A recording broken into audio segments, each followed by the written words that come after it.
안녕하세요. 자, 여러분 반갑습니다. 시험이 얼마 안 남았네요. 오늘이 D5일인 것 같아요. 이제 월화수목금 조금만 있으면 36회 공인중개사 될 날이 멀지 않았네요.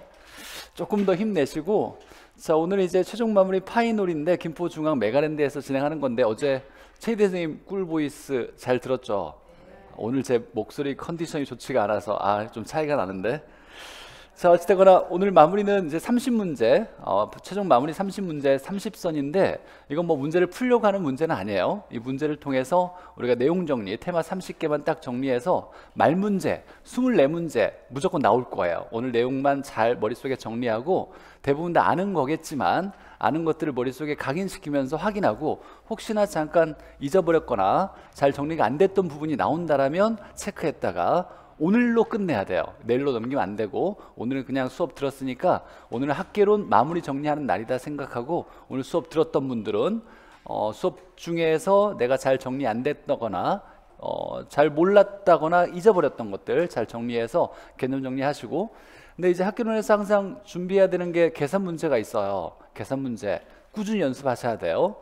다 욕심내지 마시고 매번 나올 거라고 했던 것들, 감정평가에 2문제를 맞을 수 있다면 대박인 거고, 그 다음에 할 수 있는 것들, 예를 들면 정보현재 가치, 균형가격 균형량, 또는 자기자본 수익률, 최대 대출 가능 금액, 이런 것들은 쉽게 할 수 있는 거니까 할 수 있는 걸 꾸준히 연습하시고, 이제 어느 정도 말문제가 정리되어서 계산 문제를 조금 해보겠다라는 생각을 가지신 분도 있을 거라고 생각해요. 늦게나마 그래도 좀 해보겠다는 생각이 있으면 유튜브에 황재원 필수 계산 문제, 이렇게 원래 이제 유료 특강으로 감춰져 있던 거였는데 유튜브로 공개를 오늘 해가지고 아마 시험 볼 때까지 공개돼 있을 거니까 다운 자료 출력 받으셔가지고 같이 업로드 할 거니까 조금이라도 좀 계산 문제 노력을 좀 해보시길 바래요. 1차만 하시는 분들이 있다라면.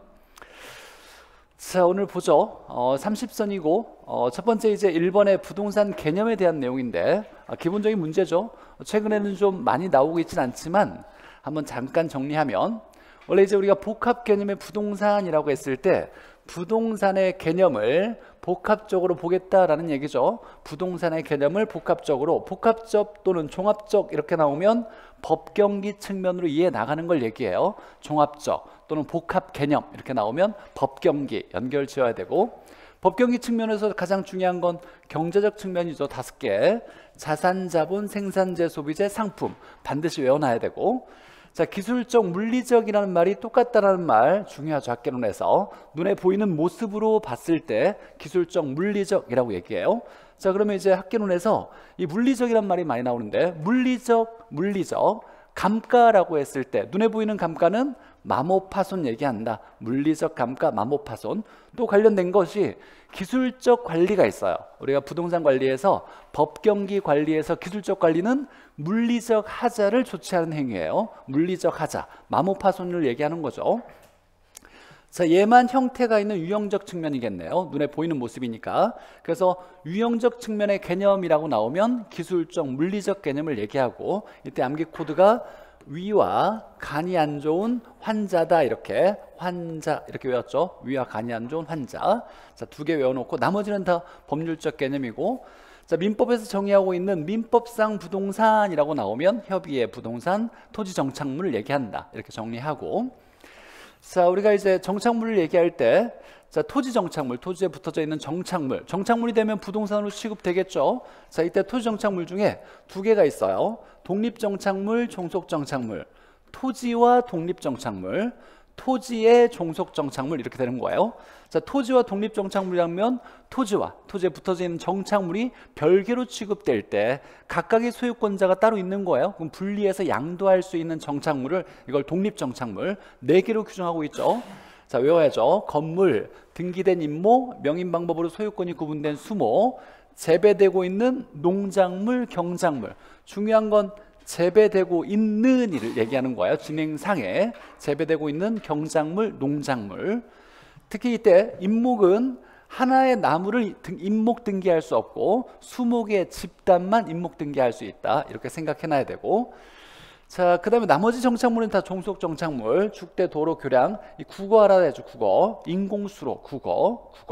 자, 매년 경작의 노력을 요하지 않는 나무라고 한다면 알아서 자란 나무죠. 얘는 정착물이다, 정착물이 아니다.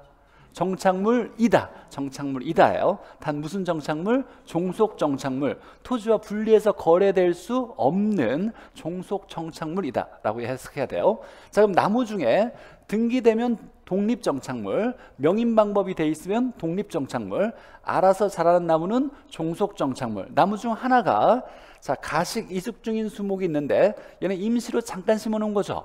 이건 영구적으로 토지에 정착시킨 게 아니니까 얘는 정착물이 아니다. 가짜로 심어놓은 나무는 정착물이 아니라 뭐다? 동산. 이렇게 정리해야죠. 자, 근데 움직이는 물건이 건물에 부착되어도 우리가 부동산으로 취급되는 정착물로 보는데 어떻게 붙여져 있어야 되냐면 유있게 단단히 오랫동안 잘 붙어져 있으면 돼요.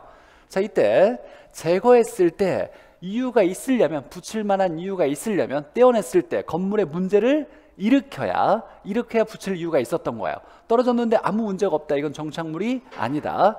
그래서 제거했을 때 손상이 있어야 된다, 없어야 된다? 있어야 돼요. 손상이 있어야. 먼 예전에 나왔던 지문이죠. 분리했을 때, 제거했을 때 문제를 일으켜야 붙일 만한 이유가 있었던 걸로 본다. 정착물이고. 자, 특정 위치나 용도에 맞도록 제작되거나 항구적 설치 의도가 있으면 당연히 정착물이고, 임대인이 설치해야 이건 정착물이죠. 임대인이 설치해야 오랫동안 붙일 목적으로 붙인 거예요. 임차인이 부착했다라면 이사 갈 때 떼어갈 수 있다는 걸로 보는 거니까 이건 정착물이 아니다. 동산이다. 자, 그 다음에 최근에 감정평가 사시험에서 얘가 나왔어요. 경작 수확물이에요.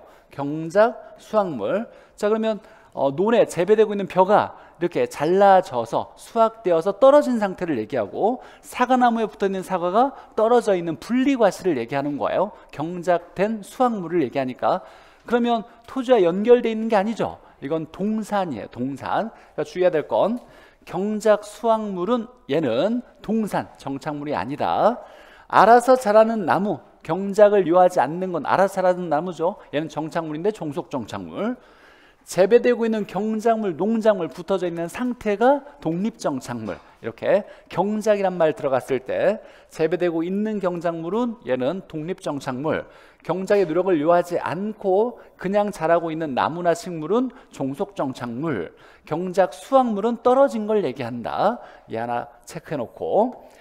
자, 판잣집은 뭔 옛날에 한번 잠깐 좀 언급된 건데 얘는 계속성이 없는 거죠. 임시로 부착된 집이니까 정착물로 보지 않는 거예요. 자, 이 정도로 기본 정리해 놓고, 자, 최근에 35회에 나왔던 것이 이제 준부동산에 대한 내용인데, 자, 준부동산이면 토지정착물이라는 협의부동산에 여기까지 포함하면 광해부동산이죠. 넓은 의미의 부동산을 얘기하는데, 자, 준부동산에 여러 가지가 있어요. 자동차 선박, 항공기, 그 다음에 재단이 있죠. 임목도 있고 임목, 그 다음에 공장재단, 광업재단, 그 다음에 업권 등, 그 다음에 기타 등등 있을 건데 여기서 이제 등록하는 동산 등을 부동산에 취급한다. 그래서 부동산에 준한다. 준부동산 얘기하는 거죠. 등록이라는 공시 방법을 갖춘 동산 등이나 특정의 부동산을 얘기해요. 자, 이때 등기하는 거, 등록하는 거 구분할 수 있어야죠. 자, 등기하는 거, 재단 등기 있어요? 있죠. 임목 등기 있죠. 자, 그러니까 등기하는 건 재단, 그 다음에 임목 등기가 있는 거죠. 자, 그 다음에 20톤 이상의 선박 하나만 얘는 움직이는 거지만 등기한다. 그래서 20톤 이상의 선박 나오면 얘는 등기하는 거다. 나머지는 다 등록하는 거다. 그러니까 임목 등기, 재단 등기, 하나 외울 게 선박, 20톤 이상의 선박, 얘는 등기, 나머지는 다 등록하는 거다라고 해야 돼요.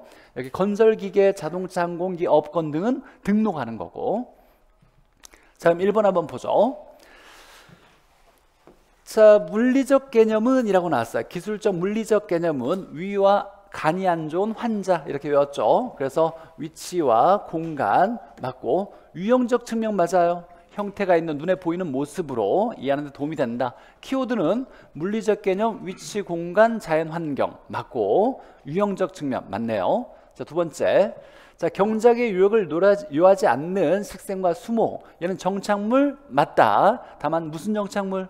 독립정착물, 아니 종속정착물, 독립정착물이 아니다. 종속정착물이다. 자, 토지와 독립된 정착물로 취급되지 않는다. 맞아요, 틀려요? 맞죠? 우리 문제의 지문은 완벽한 정의만 옳은 게 아니라 틀린 게 없으면 옳은 걸로 보는 거예요. 틀린 게 아니죠. 독립정착물이 아니다. 종속정착물이다. 맞는 지문이고. 자, 세 번째. 자, 소유권은 정당한 이익이 있는 범위 내에서 어떤 범위 내에서 상하에 미치며, 소유권은 지표만 미치는 게 아니라 공중 지하까지 미치죠. 그러면 입체적으로 소유권에 영향이 미친다는 얘기죠. 그래서 소유권의 범위가 입체적으로 영향을 미친다. 입체 규정을 얘기한다. 맞아요? 맞죠? 입체 규정에 대한 건 있더라. 민법에 정의하고 있는 거예요. 토지 소유권은 입체 규정이 있어. 상하에 미친다. 자, 그런데 한계 고도와 한계 심도의 범위는 어디까지 개인 토지 소유권이 미치고, 이렇게 정확한 구체적인 범위, 한계 고도와 한계 심도는 정확하게 법률로 규정하고 있지 않다. 자, 법률로 정하고 있지 않다. 이 말은 구체적으로 상하의 범위는 정해져 있지 않더라를 얘기하는 거예요. 입체 규정은 있어요. 상하에 미치는데 구체적인 범위까지 정해놓은 건 아니다. 이 지문이 간평에 나왔으니까 우리가 다시 35회 유난히 간평 지문이 우리 공인중개사 시험에 많이 넘어왔으니까 이런 지문들은 그렇구나 라고 알아두면 될 것 같아요. 한계고도 한계심도의 범위는 정해져 있지 않아서 문제가 생기면 그때그때 법원의 판단에 의존한다. 이렇게 나와야 돼요. 자, 입체 규정은 있는데 구체적인 범위는 정해져 있지 않다. 이렇게 해석해야 돼요. 자, 네 번째, 경제적 개념의 부동산. 가장 중요한 거죠. 출제자가 보너스로 한 문제를 내려고 할 때 이 테마에서 경제적 측면의 개념, 자산, 자본, 생산재, 소비재, 상품, 이렇게 봐야죠. 자, 자본, 생산재, 자연이 들어가면 안 되죠. 자산, 자본 이렇게 돼야죠. 그래서 이 지문 보고 자신 있게 체크하고 5번 같은 거 안 읽고 넘어가야 돼요. 자신 있게. 걱정하지 말고 나중에 답 체크할 때 내가 여기서 실수한 게 있는지를 한번 다시 의심스러우면 따져보는 거고, 이건 명확하잖아요. 우리가 계속 외웠던 거니까 1년 내내 스스로 믿어야 돼요. 근데 문제 풀 때 항상 의심이 들 거야. 이게 맞냐 틀리냐, 다른 걸 틀렸다라고 맞았다고 확인돼야 안심이 되겠지만 그러면 안 돼요. 시간이 없어. 시간이 충분하면 그래도 꼼꼼하게 보는 게 좋은데 우리 시간이 없으니까 자신 있게 내가 외웠던 것 중에 확실하게 딱 정리가 되고 내 생각과 일치하는지 한번 다시 확인만 하고 넘어가는 거예요. 뭐 이건 4번 지문이니까 5번 읽는 거에 큰 문제는 안 되지만 이게 1번 지문이었다면 그냥 넘어가야 돼요. 1번 체크하고. 자, 토지 건물 나왔어요. 가장 기본적인 개념이죠. 토지 건물이 여기에 결합된 상태로 같이 다니니까 이걸 합쳐서 뭐라고 할 거냐라고 할 때 복합 부동산이라고 하죠. 토지 건물을 합쳐서 복합 부동산. 자, 여기서 주의해야 될 건 복합 개념의 부동산 이렇게 나오면 부동산의 개념을 법경기 측면으로 이해 나가는 걸 얘기한다. 이렇게 나와야 돼요. 법률, 경제, 기술적 이렇게 나올 때는 복합 개념의 부동산. 토지 건물을 합칠 때는 복합 부동산.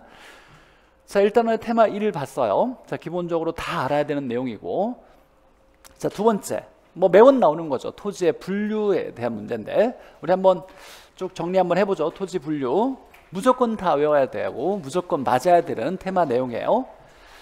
자, 바닥 토지, 어떤 용도로 사용되는 바닥에 있는 토지, 건물을 지을 수 있거나 없거나 구분하지 않고 바닥에 있는 토지, 가장 넓은 개념의 용어 나오면 부지라고 나와야 되고, 자, 주상 공업용으로 건축 가능한 토지, 건축 가능하다는 말은 건물이 지어져 있어도 건축 가능했다는 얘기예요. 건물이 지어져 있거나 건물을 지을 수 있을 때 이렇게 두 가지 조건이 동시에 나온다라면 이건 뭘 얘기한다? 택지를 얘기하는 거예요. 택지. 이 택지. 이걸 건축법에서 뭐라고 한다? 대지라고도 하죠. 대지. 택지, 대지. 자, 시험 문제 답으로 가장 많이 나오는 게 얘죠. 용도지역 내에서 용도지역 간에 전환 중인 토지라고 했을 때, 자, 우리가 이내라고 외웠어. 이내. 내에서라고 나오면 이행지라고 나와야죠. 후보지는 용도지역 간에 이렇게 나와야 되고, 우리 감정평가상 용도지역은 딱 세 가지만 얘기해요. 뭐라고 얘기한다? 이 용도지역을 다른 말로 바꾼다라면 택지, 농지, 임지 얘기하는 거죠. 자, 그래서 택지, 농지, 임지 간에 택지, 농지, 임지 내에서 이렇게 나오면 용도 지역을 얘기한다 이렇게 해석해야 되고, 자, 등기 등록단이 우리가 등기법상 등기 등록은 무슨 별로 한다? 필지별로 등기 등록하는 거죠. 필지별로. 여기에 등기 등록단이 나와야 돼요. 면적단이라고 나오면 안 되고 등기 등록단이 필지. 자, 등기 등록하면 하나의 지번이 부여되고 소유권의 범위를 얘기하는 거죠. 면적이 넓다 좁다와 관련이 없어요. 소유권의 범위. 자, 가격 정도가 비슷한, 얘가 핵심이죠. 가격 정도가 비슷해야 돼요. 덩어리를 이걸 획지라고 얘기하고. 자, 두 가지. 소유권은 인정되나 법적으로 소유권 인정된대요. 근데 경사가 져서 활용실익이 거의 없는 것을 법으로만 인정된다. 그래서 법지라고 얘기하고, 법지. 자, 소유권은 없어요. 소유권이 없어서 등기부가 없는데 바닷가라서 활용실익이 많은 바닷가 해변 토지 나오면 물가 빈자가 있죠. 물가 빈, 빈지라고 나와야 돼요. 빈지. 얘가 포락지와 헷갈리면 안 되죠. 포락지는 물에 잠긴 걸 얘기하는 거고 얘는 물가를 얘기하는 거예요. 해변 토지, 바닷가. 얘는 빈지. 물에 잠겼다 그러면 포구에 떨어진, 포구, 배가 드나드는 물이 있는 곳에 떨어진 이렇게 잠긴 토지는 포락지 이렇게 나와야 되고, 자, 도로 접속면이 없어서 길을 못 찾는 토지 얘기할 때 맹지라고 하죠. 길을 못 찾는다. 우리가 맹인, 못 보는 사람이니까 길을 못 찾는다. 건축법상에서 도로와 접하고 있자면 건축할 수가 없죠. 맹지. 자, 이때 맹지가 이웃한 토지를 잠깐 합병을 시켜서 좁은 도로 접속면을 갖게 되면 이 모양이 주머니 모양이 돼요. 도로와 접한 부분은 좁고 들어가면 좀 넓어지는 모양이 나오겠죠. 이런 걸 자루 모양의 대지라고 해요. 이 대지가 나올 때는 앞에 반드시 자루 모양이라는 한글로 이렇게 표현해 줄 거니까 자루 모양의 대지. 이 대자와 이 대자는 한자가 좀 달라요. 자루 모양 대지. 자, 건물 정착물이 없고 최근에 36회 간평에서는 이게 답으로 나왔어요. 뭔가 이제 좀 이의제기할 만한 문제로 나왔는데, 자, 건물 정착물이 없고 그러니까 아무것도 없고 사법상의 제한이 없대요. 즉 사용 수익을 제한하는 제한이 없다라고 얘기하는 거죠. 즉 저당권, 전세권, 지상권 같은 게 없는데 공법상의 제한은 받는다 안 받는다? 받는 상태에 나와야 돼. 받는 상태.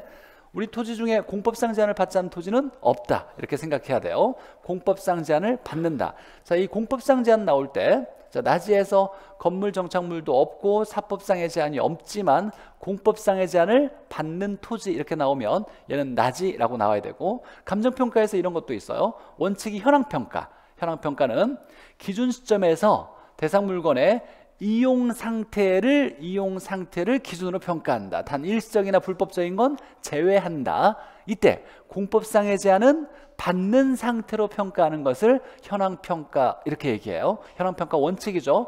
자, 그러나 그럴 만한 이유가 있으면 다르게 평가할 수 있다. 이때 그럴 만한 이유가 세 가지. 법령의 규정, 의뢰인의 요청, 사회통념상 필요가 나오면 실제와 다르게 조건을 붙여서 조건부 평가를 할 수 있더라. 이때 검토를 해야 돼요, 안 해야 돼요? 하여야 한다. 이때 조건을 검토해야. 단 어떨 때만 생략할 수 있다? 법령의 규정이 있을 때만 검토를 생략할 수 있다. 검토를 했더니 적법성이 결여됐어요. 법이 어긋나면 거부하거나 철회할 수 있다. 이렇게 나오는 거죠. 자, 이때 공법상의 제한 두 번 나오고, 자, 나지 얘기할 때 공법상의 제한은 무조건 받는 상태다라고 나와야 되고, 자, 건물이 부착되어 있는 상태만 얘기하는 거예요. 건물이 부착되어 있는 상태. 이걸 뭐라고 한다? 건부지. 자, 건부지는 그러면 택지에 포함되어 있을까요? 택지에 포함된 거예요? 맞아요. 택지이니까 건물을 지을 수 있었던 거고, 건물이 지어져 있는 상태는 건부지라고 얘기해요. 그럼 건부지는 택지라고도 얘기할 수 있을까요? 그럴 수 있지. 건물이 지을 수 있었으니까 지어 놓은 거니까.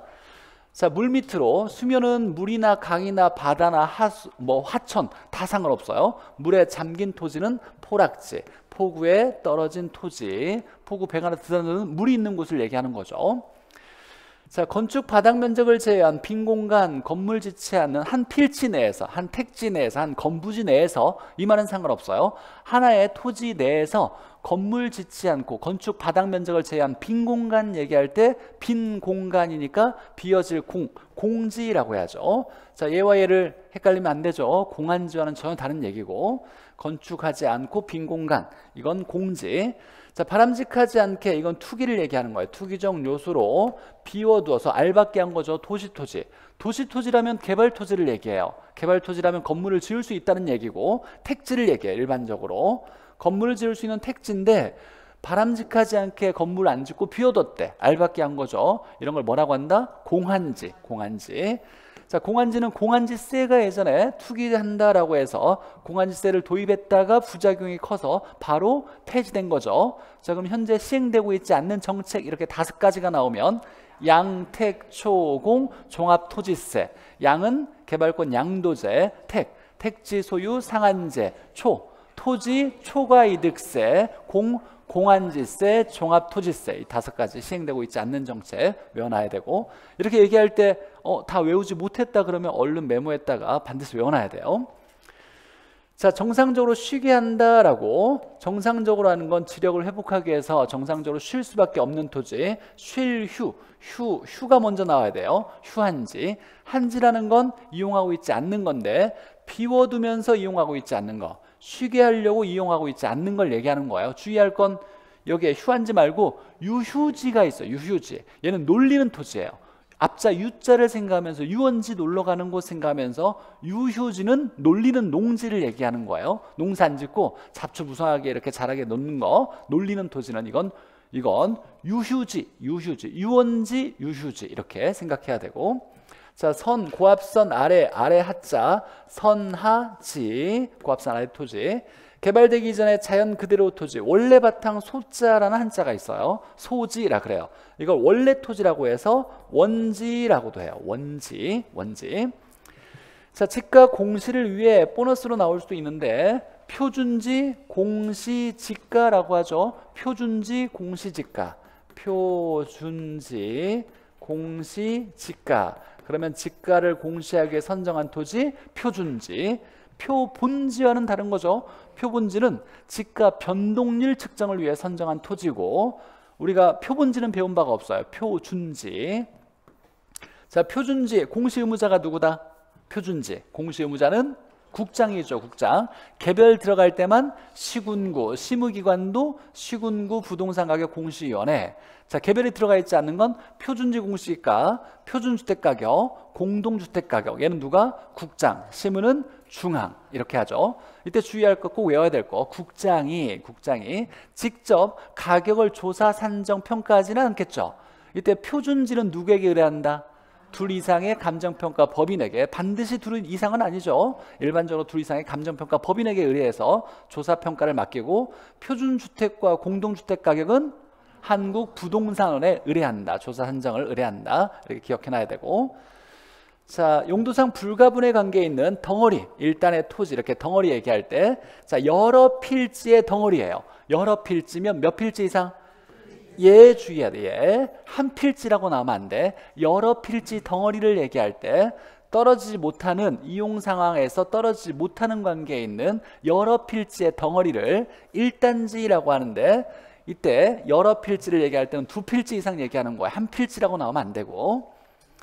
자, 도시개발 사업에서, 주로 도시개발 사업에서는 수용 방식과 환지 방식 중에 어떤 걸 택한다? 환지 사업 방식이죠. 자, 환지 사업 방식을 할 건데, 환지 나오면 되돌려주는 거죠. 재분배 방식이라고 생각하고, 돌려주는 토지를 뭐라고? 환지라고 한다. 자, 도시개발 사업에서 돌려주지 않는 땅이 있는데 이 땅을 뭐라고 한다? 보류지라 그래요. 보류지. 즉 환지되지 않는 땅을 보류지인데, 이 보류지가 2가지가 있죠. 즉 경비를 충당하는 거, 즉 공사비 충당하는 건 채비지, 그 다음에 공공용지, 이렇게 2개를 합쳐서 보류지. 이 보류지, 채비지와 공공용지를 제외하고 원토지 소유자에게 돌려준다. 돌려준 땅을 환지라고 하죠. 자, 환지가 우리 시험 문제 보너스로 계속 나오죠. 환지. 자, 특징 잠깐 한번 정리해 보죠. 속도는 빠르다, 느리다? 느리다. 범위는 넓다, 좁다? 넓다. 즉 의견을 수렴하거나 동의를 얻어야 되는 절차가 많다 적다. 많다. 초기 사업비는 크다 작다. 작다. 땅을 사서 개발하는 게 아니죠. 동의 얻어서 개발 시작하니까 초기 사업비는 작다. 이때 가장 중요한 게, 자, 개발을 하면 땅값이 올라가는 일이 발생해요. 이걸 개발 이익이라 그래요. 개발 이익은 땅값 올라간 건 개발 사업한 원래 가져가야 될 몫이 아니니까, 불로소득이니까 정부가 빼서 좋은 데 쓰겠다. 이걸 개발 이익 환수제라고 얘기하죠. 이때 뺏어가는 돈을 개발 부담금이라 그래요. 자, 근데 도시개발 사업에서 환지 방식을 취했을 때 돌려줄 때까지는, 즉 개발된 땅으로 돌려주는데 면적을 줄여서 돌려줘. 그러니까 가격이 오른 만큼 면적을 줄여줬으니까 개발 이익을 가져가지 못해요. 근데 돌려받은 다음에 도시가 활성화되면 집가가 막 올라가는데 이걸 다시 정부가 뺏어가기가 어렵다, 이거예요. 가장 중요한 거. 자, 환지 나오면 답으로 나올 가능성이 높아요. 개발 이익 환수가 쉽다 어렵다? 어렵다. 개발 이익 환수가 어렵다예요. 자, 그러면 개발 이익은 대부분 누구에게 귀속된다? 원토지 소유자에게 귀속된다. 정부가 뺏어가기가 어렵다. 자, 경비, 공사비를 충당하기 위해서 돌려주지 않는 땅을 이걸 채비지, 채비지와 공공용지를 합쳐서 보류지라고 한다. 자, 그럼 문제 풀어보죠. 여기에 주택도 나와 있는데 주택 한번 잠깐 정리하고, 자, 이번에 어제도 민법 하는데 좀 시간이 좀 오래 걸렸죠? 그렇죠. 선생님들도 마지막 정리를 짧고 간단하게 해주면 좋긴 하겠는데, 그래도 선생님들이 생각하는 어떤 내용 개념이 있을 거예요. 여기까지는 알아야 된다. 이걸 좀 더 마지막에 정리할 때는 좀 욕심이 좀 나잖아. 하나라도 더 가르쳐주고 싶은 욕심이. 그러다 보니까 또 실수하지 않으려고 좀 꼼꼼히 빠뜨리지 않으려고 하다 보니까 시간이 좀 오버될 수 있는 건 좀 이해하시고, 자, 스케줄 알아서 잘 관리하실 거라 생각하고. 자, 기억을 보니까 정상적으로 쉬게 하는 이라고 나왔죠. 쉴, 휴가 먼저 나와야죠. 휴한지라고 나와야 돼요. 휴한지. 자, 정착물이 없고, 그러면 건물 정착물 없고, 자, 공법 사법상의 제한이 없는 토지를 나지라고 했는데, 나지는 공법상의 제한은 받는 상태 놔야 돼요. 우리나라 토지 중에 공법상의 제한을 받지 않는 토지는 없다. 얘가 빠져야 되겠네. 건물 정착물 없고 사법상의 제한만 없는 토지라고 나와야 돼요. 자, 디귿에 보니까 등기의 한 단위, 등기단위라고 나왔네요. 등기단위. 지번이 부여가 됐다. 이건 필지 맞고. 자, 기역, 리을은 틀리고. 리을에 보니까 택지, 농지, 임지 이걸 한 단어로 바꾸면 용도지역이라고 하죠. 용도지역 바로 다음을 봐야 돼요. 용도지역 내에서, 이건 중요한 게 아니고 용도지역 내에서 서로 간에를 얘기하는 거니까 이 간은 중요한 건 아니에요. 용도지역 바로 다음에 나오는 게 내냐 간이냐, 이내 이렇게 돼야죠. 이내. 자, 전환되고 있는, 전환 전이나 전환 후를 얘기하는 게 아니라 전환 중의 토지를 얘기하는 거예요. 전환 중의 토지, 이행지. 맞네요. 자, 미음에 보니까 소유권이 인정되지 않는 등기부는 없대요. 법적으로 소유권이 인정되지 않는데 해변 토지라고 나오면 이건 빈지라고 나와야죠. 포락지는 물에 빠진 토지라고 나와야 되고. 자, 그래서 토지 중에 옳은 건 디귿, 리을 두 개 있고. 자, 비읍에 보죠. 우리가 주택을 외워야 되는데 건축법상 주택에서, 자, 외웠던 거 아파트, 연세, 가중, 단독 이렇게 있었고, 자, 연세 가중에서 4, 4, 3, 3, 6, 6 이렇게 되겠죠. 660 얘기하는 거죠. 얘만 초과 나오고 나머지는 다 이하 660 이하를 얘기하는 거죠. 다 이하죠. 자, 이때 층이 아니라 정확히 얘기하면 주택으로 쓰이는 계층수를 얘기하고 계층수를 얘기하는 거고, 얘는 건축 면적을 얘기해요? 바닥 면적을 얘기해요?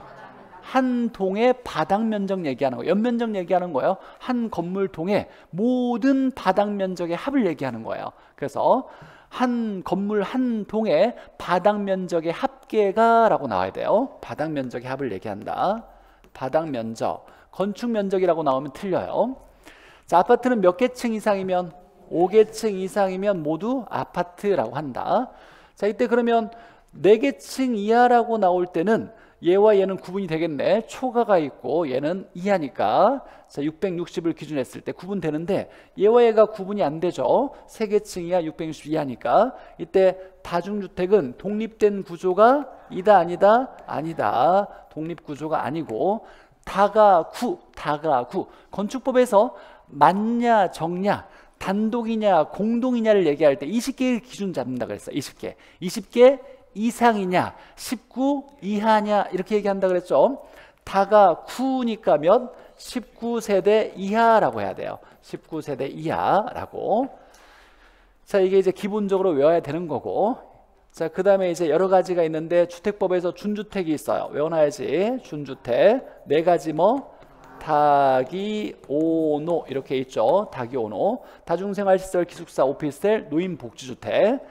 자 그 다음에 꼭 시험 문제 보너스로 나오는 거 도시형 생활주택. 도시형 생활주택 몇 세대 미만? 300세대 미만에 얘는 분양가 상한제가 적용되지 않는다. 얘가 단지형 연립 단지형 다세대 아파트형 주택 이렇게 있는 거죠. 자 그럼 봅시다. 자 임대형 기숙사라고 나왔는데 기숙사가 이제 일반 기숙사와 임대형 기숙사 두 개로 나눠지면서 자 임대형 기숙사는 임대 목적의 기숙사겠죠. 그래서 사업자 임대사업자가 임대사업에 쓰는 기숙사를 얘기하는 거예요. 이때 많이 있어야 돼. 건축법에서. 그럼 많이는 20개 이상이냐 19 이하냐. 적게 있으면 단독이면 19 이하. 아까 다가구는 단독이니까 19 이하 나왔지만 기숙사는 공동이죠. 그러니까 몇 개 이상? 20실 이상이라고 나와야 돼요. 그래서 여기에 19실이 아니라 20실 이상. 이게 간평에서 나왔던 지문이에요. 틀리게 나와서 많이들 틀렸으니까 정리해놔야 되고 20실 이상이라고 나와야 되고 여기. 자 그 다음에 공동주차시설 이용수가 전체의 몇 퍼센트? 50% 이상이면 기숙사라고 한다라는 거예요. 일반 기숙사는 이 조건만 나와요. 공동주차를 이용하는 세대수가 전체 50% 이상일 때 기숙사라고 하고. 자 임대 목적의 기숙사에서 자 공동을 얘기하니까 20실 이상. 단독이나 아까 다가구는 19 이하 이렇게 마지막 단계니까 좀 세세하게 좀 정리가 필요한 거고. 자 시옷의 다중주택 나왔어요. 자, 옛날 하숙집이라 그랬죠. 학생 직장인이 오래 머무를 수 있는 곳으로. 자 독립된 구조이다 아니다? 아니다. 아니한 것으로. 독립구조가 아니한 것으로. 기본은 3계층 이하 660 이하 이렇게 나와야죠. 660 이하 3계층 이하. 얘는 맞네요. 얘는 틀리고. 자 그래서 옳은 건 3개 이렇게 되겠죠. 아무리 어렵게 나와도 4개 죄송해요. 그래요. 네. 얘 맞고 얘가 틀리고 그러면 3개. 자, 이 문제의 테마는 사실 아무리 어렵게 나와도 어렵게 나올 게 없어요. 사실 기본적인 개념만 잘 키워드와 함께 정리하면 맞아야 되는 거고. 특히 이제 얘 자 임대형 기숙사에서 20실 이상 이거 까먹지 않게. 그리고 기숙사는 50% 이상인 거다라고 해석할 수 있어야 되고. 그리고 마지막이니까 꼼꼼히 잘 정리해야 돼요. 잘못 정리해가지고 잘못 머릿속에 암기했다가 시험장 가면 큰일 나니까 혹시나 의심스러우면 꼭 물어보거나 질문하거나 옆 사람한테 확인해서 정확히 알고 넘어가셔야 된다. 자, 세 번째 테마로 넘어가죠. 토지의 특성. 자, 토지의 특성. 자, 이만큼은 당연히 외워놔야 되겠죠. 일단 기본적으로 자연적 특성에 자 부부연계가 있어요. 부동성, 부증성, 영속성, 개별성. 얘들은 모두 다 물리적인 성질이 된다 안 된다? 안 된다. 불가능하다 이렇게 나와야 돼요. 자 이 정도 이제 머릿속에 정리돼야 되는데, 자 부동성이니까 물리적 위치는 불변 이렇게 나와야 되고, 부증성 물리적 공급은 불가능. 그럼 물리적 공급이 불가능한 양을 증가시킬 수 없다는 거죠. 그럼 물리적 공급 곡선은 양의 변화가 없는 무슨 선? 수직선, 완전 비탄력이라고 나와야죠. 물리적 공급 곡선은 완전 비탄력 이렇게 나와야 돼요. 자, 영속성으로 물리적 감가는 된다 안 된다? 안 된다. 마모 파손 안 된다. 개별성으로 물리적 대체가 된다 안 된다? 안 된다. 물리적 나오면 다 안 된다. 자, 근데 인문적 특성이 있어요. 인문적 특성에 우리가 알아야 될 것이 두 가지가 있는데, 자, 용도의 다양성과 위치의 가변성이 있는데, 자, 얘들은 인문적 성질은 얘들은 경제적이란 말이 나오면 된다 안 된다? 된다. 가능하다라고 나와야 돼요. 자, 그러면 용도의 다양성으로 경제적 또는 용도적 공급은 가능하다. 그럼 경제적 공급 곡선은 수직선이에요. 오른쪽에 우상향하는 모양이에요. 수직선이 아니라 오른쪽으로 기울어져야 돼요. 이렇게. 자, 용도라는 말은 이용을 얘기하는 거예요. 이용이나 용도라는 말이 나오면 무조건 용도의 다양성과 관련돼야 돼. 용도의 다양성, 용도가 이용이니까. 자, 그럼 용도의 다양성 때문에 토지의 이용 전환이 가능해요. 이용 전환이 가능하지. 용도 전환이 가능하지. 그러면 후보지나 이행지가 가능할 수 있었던 것, 토지의 무슨 성질? 용도의 다양성이에요. 용도 전환 중이냐라고 얘기했을 때 용도 지역 내에서냐 간이냐 전환 중에 나오는 건 다 용도의 다양성이에요. 토지의 이행과 전환 가능하다. 이용 방법, 이용의 전환이 가능하다. 경제적, 용도적 공급 가능하다. 자, 위치 가변성. 위치가 변할 수 있다는 거죠. 무슨 위치? 경제적 위치가 변해야 돼. 물리적 위치라고 나오면 된다 안 된다? 안 돼요. 물리적 위치는 부동성에 의해서, 물리적 위치는 불변. 위치 가변성 때문에 경제적 위치는 변할 수 있다, 가변적이다 이렇게 나와야 돼요. 자, 이게 기본적인 내용이고 다음계획을 바탕으로 한번 문제를 풀어보죠. 먼저 내용 정리 한번 해보죠. 자, 부동성. 자, 물리적 위치가 물리적 나왔으니까 불변 이렇게 나와야 돼요. 불변. 일단 감가는 넘어가고. 자, 위치 가변성. 이때 물리적 나오면 안 되겠네. 인문적 성질이니까. 경제적 나오면 된다 안 된다? 된다. 가변이라고 나와야 되고. 자, 부증성이라고 나왔어요. 부증성. 이건 자연적 특성이니까 물리적 나오면 된다 안 된다? 안 된다. 자, 용도의 다양성. 용도를 바꿀 수 있다를 얘기하는 거죠. 인문적 특성. 자, 그러면 경제적 공급은 가능하다, 불가능하다? 가능하다. 이렇게 나와야 돼요. 이 경제적 공급, 용도적 공급은 용도를 바꿔서 쓸 수 있는 토지량을 늘리는 걸 얘기하는 거죠. 용도가 다양하니까 용도를 바꿀 수 있었던 거다라고 얘기해야 되고. 자, 부동성. 자, 임장활동. 우리가 현장에 임하는 활동, 부동산 정보를 알려면, 자, 부동산이란 물건을 대상으로 해요. 대물 활동인데 이 물건이 움직인다 안 움직인다? 안 움직여서 사람이 직접 현장에 가야 된다. 그래서 대물 활동 및 부동성에 의해서 임장 활동이 필요한 거야 라고 문제가 나왔던 거죠. 물건을 대상으로 하는데 부동산한 물건이 움직이지 않아서 사람이 가야 돼 라고 얘기하는 거고.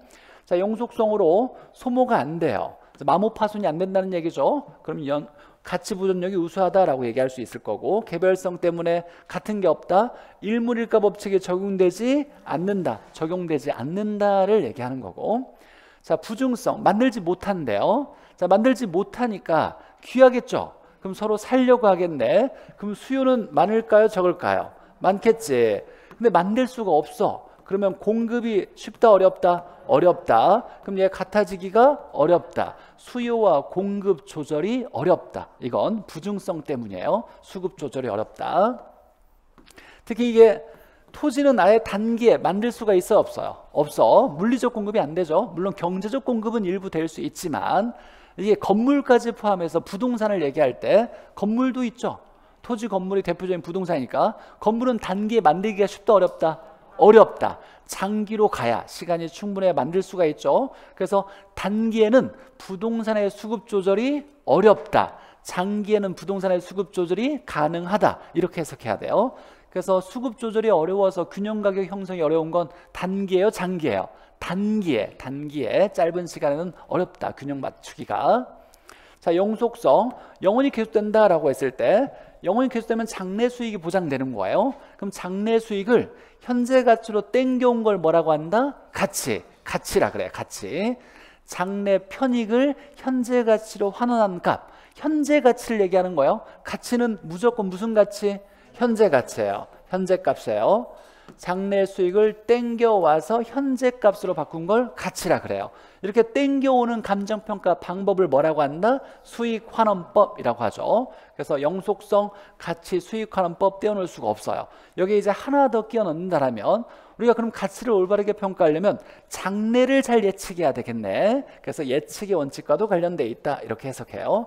예측의 원칙.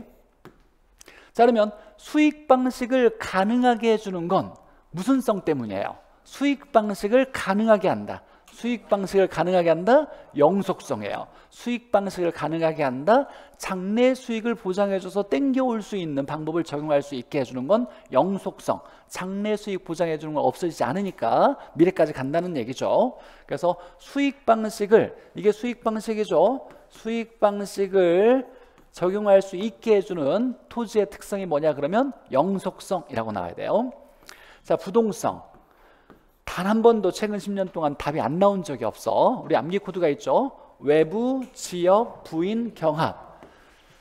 자, 외부 지역에 부인이 뭐한다? 경합한다. 이렇게 했을 때, 자, 외부 환경의 영향, 외부 효과, 지역화, 국지화, 지역 분석, 감정평가에서 지역 분석, 부동성, 없으면 뭘 찾는다? 인접성, 경제적 감가, 적합의 원칙. 외부 환경과 어울리지 않아서 같이 떨어지는 건 경제적 감가. 외부 환경과 적합해야 올바른 가치 형성된다. 적합의 원칙. 얘가 떼어놓을 수 없는 관계에 있어요. 외부 지역 부인 경합. 얘가 부동성을 얘기한다. 부동성. 이때 지역화라고 얘기할 때 지역마다 같다 다르다 다르다 얘기하는 거예요. 이걸 국지화, 우리 지역에 국한되어 있다, 다른 지역과는 다르다. 국지화, 지역화. 지역 분석에서도 사용되는 거고, 외부 효과, 외부 환경 영향, 경제적 감가, 적합 원칙. 한 번도 안 나온 적이 없대. 이게 답으로 나올지 답이 아닌 걸로 나올지는 모르겠지만 무조건 나올 거예요. 반드시 외워놔야 되고. 자, 그래서 지역화, 국지화, 그 다음에 지역 분석 나오면 부동성 이렇게 나와야 되고, 자, 만들지 못하니까 귀하다 보니까 서로 차지하려고 그래. 수요가 경쟁해. 그럼 땅값이 올라가. 그럼 지대, 임대료도 올라가. 땅값 비싸니까 토지를 집약적으로 이용해야지. 집중적으로. 비싼 토지는 집약적으로 이용해야 돼요. 자, 얘가 결국 지대와 지가를 높게 만들 거니까 토지를 집약적 이용해야 돼 라고 얘기하는 거죠. 자, 개별성. 아직 답으로 안 나왔지만 꼭 나와야 될 지문인데 아직 안 나오고 있어요. 부동산은 각각의 정보를 알기가 쉽다 어렵다? 어렵다. 이유가 다르게 만드는 개별 요인이 무수히 많아요. 이 개별성 때문에 비롯된 개별 요인들이 너무 많다 보니까 각각의 개별 요인들을 다 찾아내서 알기가 어렵다. 알기 어렵다. 정보가 숨겨져 있다. 그러니까 정보의 비공개성. 자, 같은 게 없다 보니까 같은 것끼리 묶는 표준화가 어려워서 조직을 만들기도 어렵다. 이렇게 해석하는 거 개별성. 정보 나오면 뭐다? 정보 나오면 개별성 나와야 돼. 개별성. 자, 그럼 개별성에서 또 연관된 거 잠깐 보면, 우리 부동산 시장을 불안정 경쟁으로 만드는 요인이, 불안전 경쟁 시장으로 만드는 요인이 네 가지를 만족 못해요. 다 정동진을 만족하지 못한다죠. 다수가 아니라 소수의 시장 참여자. 정보가 안전하지 않고 정보가 불안전하다. 불안전하다는 건 정보가 숨겨져 있다. 이게 정보의 비공개성을 얘기하는 거예요. 재화가 동질하지 않고 개별적이다. 개별성을 얘기하는 거예요. 진퇴가 자유롭지 않고 어렵다. 이렇게 얘기하는 거죠. 자, 불안정 경제로 만드는 게 다수가 아니라 소수다, 진퇴가 어렵다, 이렇게 네 가지 중에 이 두 가지가 이 정보도 개별성과 관련된 거죠. 개별성 때문이네. 그럼 우리 부동산 시장을 불안정 경쟁으로 만드는 가장 중요한 특성이 뭐야? 이렇게 나오면 뭐예요? 개별성이에요. 개별성. 그래서 개별성이 불안전 경쟁으로 만들 수 있더라라고 얘기할 수 있다. 하나 더 해석해봤고, 자, 부동성, 지자체 조세 수입의 근거. 우리 지자체 내 이 토지가 움직이지 않아요. 그럼 만약에 이 세금을 낸다고 할 때, 보유세를 낼 때는 다른 데 낼 수가 없어. 그 지자체에 속한, 권역에 속한 지자체에 내야 될 수밖에 없죠. 옮겨 다닐 수가 없으니까. 자, 규제가 용이하대. 옮길 수가 없어. 숨길 수가 없다예요. 숨길 수가 없다. 옮길 수가 없다. 움직이지 않아서. 부동성에 움직이지 않아서. 움직이지 않다 보니까 그 지자체 권역에 있으면 그 지자체에 세금을 내야 되고, 움직이지 못하니까 숨길 수가 없어요. 그래서 나라에서 규제하기가 용이하다라고 얘기하는 거고. 자, 부증성, 직가고 지대 발생. 커지는 건 발생이라고 얘기해요. 아까 해석했던 내용이고. 영속성.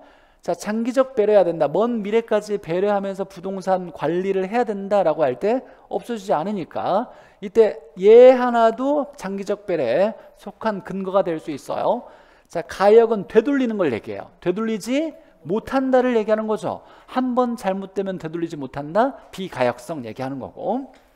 아까 부동성 나오면 외부, 지역 나왔으니까 외부 이렇게 나와야 되고. 자, 영속성. 자, 없어지지 않다 보니까 얘가 가지고 있는 동안도 없어지지 않고 판 다음에도 없어지지 않아요. 가지고 있는 동안에 임대료 수입을 보장해주고 판 다음에도 없어지지 않으니까 장래 수익이 있어서 땡겨와서 가치가 부여돼서 가치 상승분만큼의 우리가 소득이득, 아니 가치 상승분만큼의 자본이득을 얻을 수 있다라고 하는 거죠. 소득이득과 자본이득 얻는 거, 영속성. 중요하죠. 사실 가장 중요한 내용이기도 해요. 우리가 소득이득은 임대료 수입을 얘기하고 자본이득은 가치 변화분을 얘기하는 거죠. 가치 상승분 얘기하는 거고 이거의 돈의 흐름을 뭐라고 한다? 영업, 현금 흐름이라고 하고 이거의 돈의 흐름을 매각, 현금 흐름이라고 얘기해요. 자, 영업이익과 매각이익을 모두 고려하여 투자 분석하는 방법은 할인법이다, 비할인법이다? 할인법 얘기하는 거야. 할인법. 순순의 현가는 전 사업기간의 모든 소득을 다 투자 분석에 고려하는 거죠. 이때 전 사업기간 첫 해 것만 아니라 매각까지 가는 거죠. 임대료 수익과 맨 마지막에 매각까지 모두 고려하는 건 할인법 얘기하는 거고. 자, 얘 토지 공개념 36회 감정평가에 나왔으니까 자, 공개념은 공익을 우선하는 개념이에요. 뭐보다? 개인의 토지 소유권의 권리보다 공익, 다수의 이익을 우선하면서 개인의 권리를 일부 제한할 수 있더라라는 게 공개념이죠. 토지 공개념. 얘는 부증성. 만들지 못하니까 정부가 토지 정책을 펼칠 때 어쩔 수 없이 개인 권리를 제한할 수밖에 없어. 만들 수 있었으면 정부가 만들어서 했어야 돼요. 자, 그래서 만들 수 없다 보니까 토지에는 공개념의 도입을 할 수밖에 없었다를 얘기하는 거예요. 이때 간평에 나왔던 건 토지 공개념은 개인의 사적 재산권을 부정하는 거에 인정하는 거야. 인정하는 거예요. 공산주의 얘기하는 게 아니고 개인 권리 인정해. 다 개인들이 토지를 가질 수 있어. 다만 정부가 다수의 이익, 공익을 위해서는 일부 제한할 수 있더라. 그래서 일부 강제로 수용할 수도 있더라 라고 얘기할 때 토지 공개념 얘기하는 거고. 자, 영속성, 물리적 나오면 된다, 안 된다? 안 된다. 최근에 가장 많이 나왔던 거죠. 물리적 감가 된다, 안 된다? 안 된다. 이걸 세금을 정할 때 물리적 감가에 해당되는 만큼을 감가상각이라 그래요. 감가상각 적용된다, 안 된다? 안 된다라고 나와야 돼. 안 된다. 자, 영속성으로 없어지지 않으니까 계속 쓰던 걸 거래한다. 임대차 시장, 재고 시장을 발달시킨다. 재고 쓰던 걸 거래한다. 소득이득이 임대료 수입이니까 임대차 시장을 발달시킨다. 이렇게 나와야 되고, 개별성으로 물리적 대체, 물리적 나오면 안 된다. 자, 이게 최유효 이용의 근거 나왔네요. 이용 나왔죠. 이용 나오면 뭐 용도가 무조건 나와야 돼. 이용 나오면 용도의 다양성. 하나가 더 있죠. 즉 가장 좋은 이용해야 되는 건 뭐냐라고. 만들지 못하는 귀한 땅이니까 그냥 네가 놀리거나 방치하면 안 되고 가장 좋은 이용해야 돼 라고 얘기하는 거예요. 만들지 못하는 땅이니까 잘 이용하되, 자, 가장 좋은 이용하려면 용도가 여러 가지가 있는데 그 중에서 가장 좋은 용도를 써야 돼 라고 얘기하는 거예요. 그래서 이용 나오면 뭐 용도 무조건 나와야 돼요. 용도. 자, 마지막에 하나 봅시다. 최근 감정평가에서 조금 어렵게 나오고 있으니까 원래 1단원만 좀 길어요. 내용이 1단이 별거 아닌데 내용이 많아요. 사실 다 연관된 것들이 많아서 다른 것들은 또 계산 문제가 있어서 금방 갈 수 있는데 일단은 계산 문제도 없고. 자, 일단 봅시다. 영속성으로 감정평가에 무슨 방식을 가능하게 해요? 토지는 무슨 방식? 수익 방식이죠. 수익 방식을 적용할 수 있게 해요. 적용할 수 있게 해준다. 장래 수익을 보장해 주는 건 뭐? 영속성. 장래 수익을 땡겨오는 거 수익환원법. 가치 정의와 비슷한 거죠. 영속성이에요. 자, 그런데 토지 얘기하는 거죠. 원가 방식이 될까요, 안 될까요? 원가 방식은 적용이 안 돼요. 원가는 뭐예요? 원가. 비용의 합을 얘기해요. 비용은 생산비를 얘기하는 거야. 만드는 데 들어가는 비용의 원가가 있어야 이걸 다시 기준 수준으로 바꾼 제조달 원가를 만들어서 감가 누계액을 빼주는 걸 원가 방식이라는데, 만들 수가 있다 없다? 없어요. 원가가 있어요 없어요? 없어요. 원가 자체가 불가능하기 때문에 토지는 원가 방식 적용이 불가능하다. 무슨 성? 부증성이에요. 부증성 때문에 원가 방식이 적용이 안 된다라는 거예요. 자, 이게 기본적인 내용이고, 사례만 많으면 무조건 거래사례비교법 비교 방식을 쓸 수가 있어요. 자, 이렇게 토지는 영속성으로 수익 방식 쓸 수 있고 원가 방식은 원래 원칙적으로 불가능해요. 그래서 토지는 감정평가에서 사례가 많을까요 적을까요? 토지 거래 사례가 많아 적어? 많아요. 많아. 그래서 사례를 이용할 수도 있고, 그 토지의 어떤 지역의 기준을 잡아주는 토지가 있어. 이걸 표준지 공시가라고 하죠. 그래서 비교 방식에 속하는 원래 기준을 잡아줘서 원칙은 공시지가 기준법을 쓰고, 기준법, 이때 공시가는 무슨 공시가? 표준지 공시가를 쓰고, 만약에 적정한 실거래가가 있다라면 뭘 쓰고? 거래사례 비교법을 쓴다, 이렇게 되는 거예요. 자, 그러면 토지를 감정평가하는 주된 방법은 사실 공시가 기준법이고, 적정한 실거래가가 있으면 거래사례 비교법, 비교 방식을 일반적으로 쓴다, 이렇게 해석해야 돼요. 토지의 평가는 비교 방식을 일반적으로 주된 방법으로 쓰는 거고, 비교 방식. 영수성으로 수익 방식도 가능한데 원가 방식은 불가능하다, 이렇게 해야 돼요. 이때 적정한이라고 할 때 실제 거래된 신고된 가격 중에서 적정한 최근 걸 얘기하는 거죠. 최근은 도시는 몇 년? 3년 이내, 그 밖의 지역은 5년 이내. 외워놔야죠. 36개 올해 간평에서 이게 나왔어. 독립적으로 적정한 실거래가에 해당되는 내용으로 틀린 거 이렇게 나왔어요. 도시는 3년 이내, 그 밖의 지역은 5년 이내 신고된 적정한 가격이다 라고 나와야 돼요. 신고된 적정한 가격. 얘를 가지고 토지를 평가할 때는 무슨 방법? 공시가 기준법이 아니라 거래사례 비교법을 써야 돼요. 공시가는 표준지를 갖다 써야지 실거래가를 갖다 쓰면 안 돼. 실거래가는 사례를 얘기하는 거니까. 자, 그 다음에 또 하나, 감가 얘기 한번 해봅시다. 감가. 자, 부동성으로 자, 외부 환경과 어울리지 않으면 가치가 떨어지는 일이 발생해요 안 해요? 발생하지. 이걸 무슨 감가? 경제적 감가라 그래요. 경제적 감가는 발생한다 안 한다? 발생한다라고 나와야 돼요. 즉 아까 외부 지역 부인 경합, 경자가 경제적 감가죠. 자, 근데 토지는 물리적 감가, 마모파손이 있어요 없어요? 없어요. 얘는 배제된다, 발생시키지 않는다라고 해야 돼요. 그럼 마모파손이 없는 이유는 뭐 때문이냐라고 했을 때 뭐라고? 토지는 소모되지 않는다. 무슨 성? 영속성 얘기하는 거예요. 영속성. 이게 이제 감정평가까지 연결된 마지막 단계네요. 무조건 그냥 다 외우려고 하면 안 돼. 그럼 헷갈려요. 우리가 지금까지 배웠던 내용을 바탕으로 해서 이해해 나가야 돼. 자, 원가 방식은 비용의 합이에요. 만드는 데 들어가는 비용의 합이 있어야 돼. 근데 만들 수가 없어. 그러니까 원가 방식이 불가능하다. 자, 수익 방식은 장래 수익을 땡겨와야 돼. 그럼 장래 수익을 토지가 보장해 주는 건 먼 미래까지 보장되는 거, 영속성을 얘기하는 거고, 외부 환경과 어울리지 않아서 가치 떨어지는 거, 외부 환경과 어울리지 않는 거죠. 그러면 외부 지역 부인 경합, 그래서 경제적 감가는 발생한다 이렇게 나와야 되고, 자, 물리적 감가는 마모파손을 얘기하는 거예요. 발생하지 않는다. 자, 마모파손 안 되는 건 영속성이죠. 기본적으로 먼저 한 번 더. 자, 이게 경제적 나오면 된다 안 된다?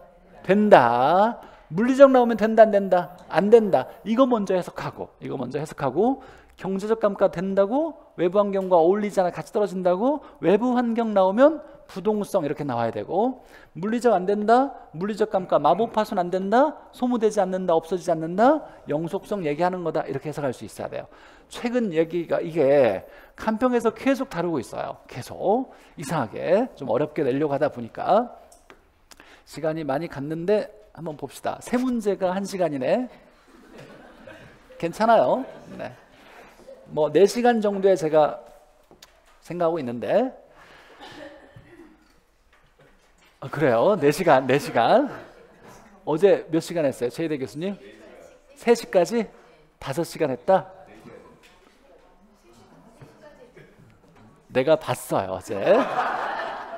봅시다. 자, 보니까 원가 방식에 토지의 원가 방식을 어렵게 한다라고 나왔어요. 원가가 존재하지 못한다. 비용의 합을 얘기하는 거죠. 무슨 성 때문에? 부증성. 맞고. 두 번째, 자, 주변 토지 외부 환경이죠. 외부의 영향을 받아서 경제적 감가. 일단 경제적은 된다 안 된다? 된다.